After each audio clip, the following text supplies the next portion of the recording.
Salut à tous, durant cette séquence vidéo, on va faire une petite présentation sur la notion ou bien la structure dans les pins qui utilise le principe LIFO en langage de programmation Python.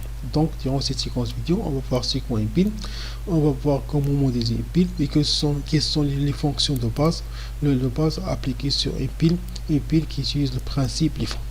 Donc, dans le langage de programmation, on a deux structures de données plus utilisées, ce qu'on appelle les pins et les fils. Donc les pins et les fils sont modélisés dans Python avec ce qu'on appelle la structure de données liste. Par exemple, une pin c'est une structure modélisée par liste qui permettant d'effectuer des opérations sur la fin de la liste. La fin de la liste qui consiste l'action d'ajout, de suppression et de récupération de l'élément qui se situe à la fin de la liste. Par contre, la deuxième structure, ou bien l'inverse de la pin, on appelle c'est le fil, c'est-à-dire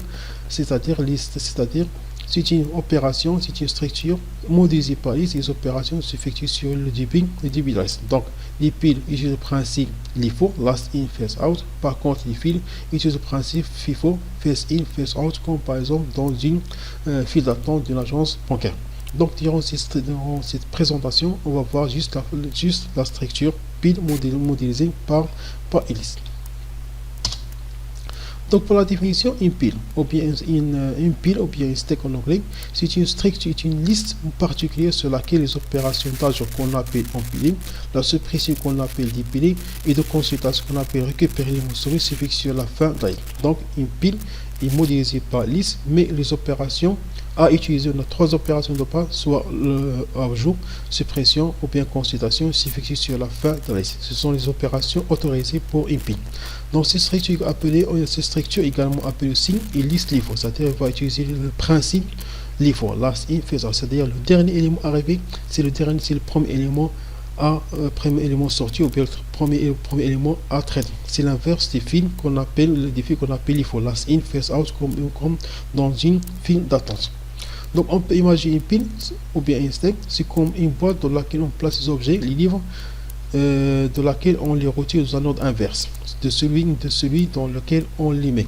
C'est-à-dire les objets sont les uns sur les autres. Dans la boîte, on ne peut accéder qu'à l'objet qui se situe au-dessus, ou bien qu'on est situé au sommet de la pile. Comme par exemple pile d'assiette, par exemple pile du livre, ou bien navigation internet, en utilisant toujours une pile pour faire stocker les sites visités par l'utilisateur.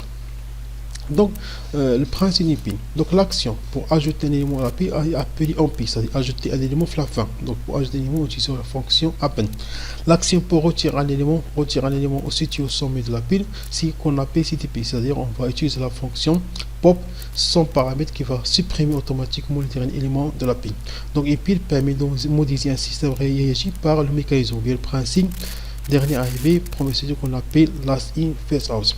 Comme par exemple gérer la navigation sur Internet pour un utilisateur. Donc, pour les fonctions natives ou bien fonctions les plus utilisées pour modéliser une pile, on a la fonction créer une pile qui va renvoyer une liste vide, liste avec le crochet vide. On a une fonction qu'on appelle vide qui renvoie true, c'est-à-dire si le nombre des éléments est égal à 0, renvoie faux. Si différent de 0, on va renvoyer la valeur vraie. En pile, c'est-à-dire ajouter un objet X ou bien un élément X dans la fin de la pile. Dans ce cas, on va utiliser la fonction append parce que la fonction append permet d'ajouter un élément toujours à la fin de la liste. La fonction pile, c'est l'action qui permet de supprimer un élément. Elle est modélisée par la fonction pop, son paramètre pour supprimer automatiquement le dernier élément. Et la fonction SOMMEPIL qui permet de récupérer l'élément qui se situe à la fin de la pile ou bien au sommet de la pile. Dans ce cas, on va utiliser par exemple pile entre crochet -1 pour récupérer le dernier élément de la pile.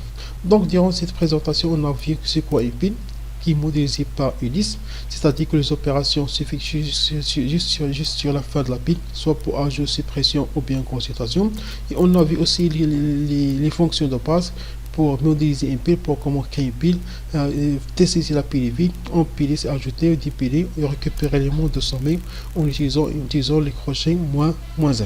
Et dans la séquence vidéo prochaine, on va voir un peu sur l'utilisation d'une pile. Et merci de votre attention.